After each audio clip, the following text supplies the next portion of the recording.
আর দল কোনো জোট কোনো গোষ্ঠীর স্বার্থ রক্ষা করার জন্য নয়। আমরা ঐক্যবদ্ধ হয়েছি বঞ্চিত ভাগ্যাহত বাংলার 18 কোটি মানুষের অধিকার তাদের ঘরে পৌঁছে দেওয়ার জন্য।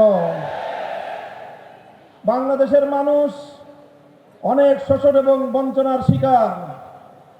71-এর পূর্ব পর্যন্ত দীর্ঘ 214 বছর এদেশের মানুষ শাসিত হয়েছে বিদেশি শাসকদের দ্বারা, তাই তারা শোষণের শিকার হয়েছে।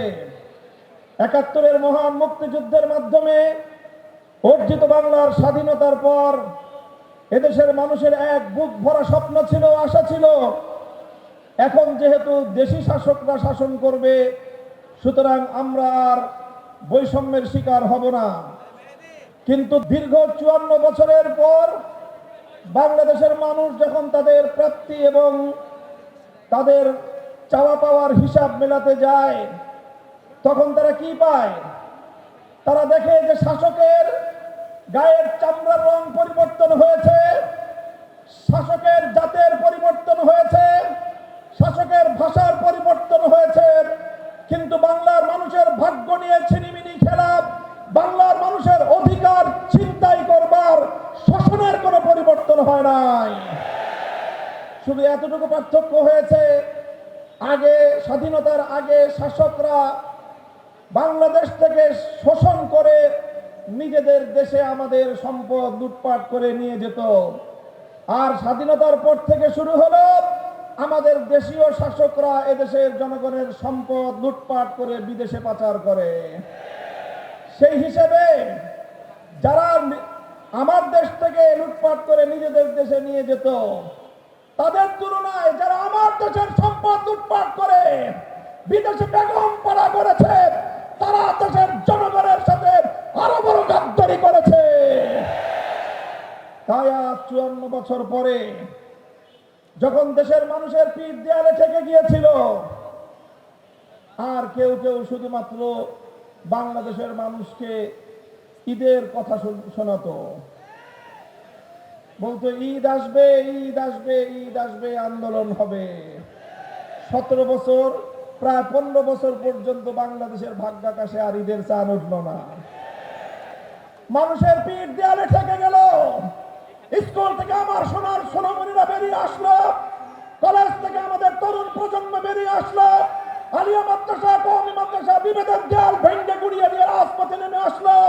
পাবলিক প্রাইভেট ইউনিভার্সিটি থেকে আমাদের সন্তানেরা রাজপথে নেমে আসলো। 4 কোটি ছাত্র জনতা হাতে হাত রেখে বিপ্লবের যে ইস্পাত কঠিন ঐক্য করে তুলেছিল, নাহিদ ইসলামদের নেতৃত্বে জুলাই বিপ্লবের মধ্য দিয়ে সেই স্বৈরাচারের পতন ঘটে নতুন এক বাংলার স্বাধীনতার সূর্য উদিত হয়েছে।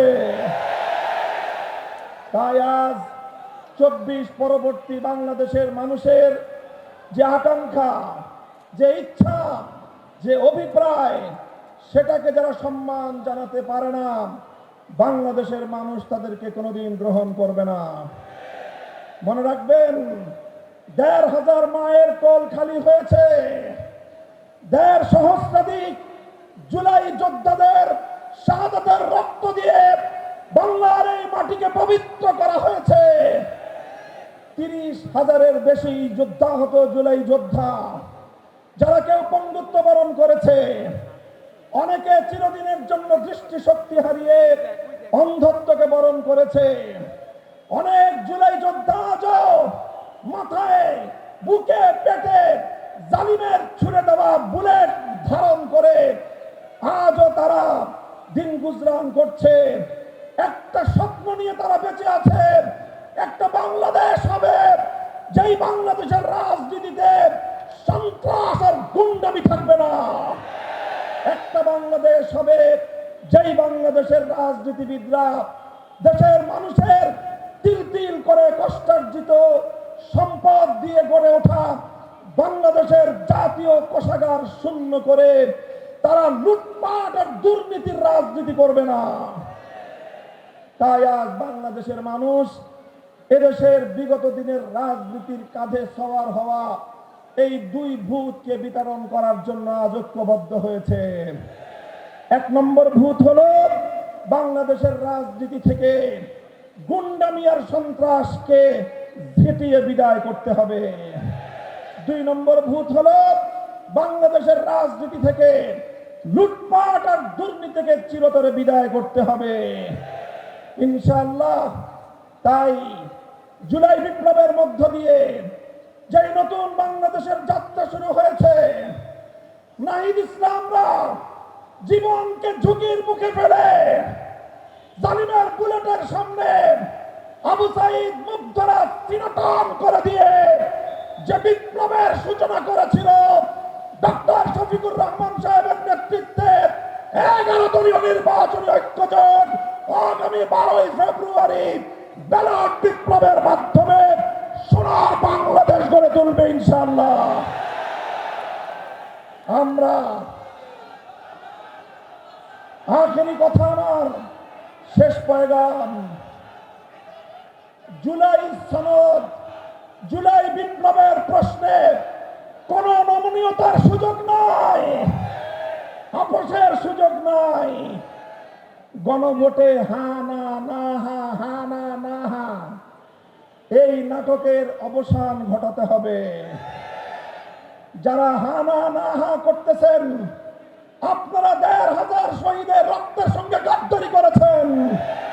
30,000 যুদ্ধাহত জুলাই যোদ্ধাদের সঙ্গে বিশ্বাসঘাতকতা করেছেন। শহীদদের রক্তকে যারা সম্মান জানাতে পারে না, যুদ্ধাহত জুলাই যোদ্ধাদেরকে আজও যারা সম্মান করতে পারে না যথাযথভাবে, দেশের জনগণের ভাগ্য তাদের হাতে নিরাপদ নয়। তাই গণভোটে নির্ভীক চিত্তে, অকুণ্ঠ চিত্তে, স্বতঃস্ফূর্তভাবে গোটা বাংলাকে হা ব্যালট নিরঙ্কুশ ভাবে বিজয়ী করতে হবে ইনশাআল্লাহ।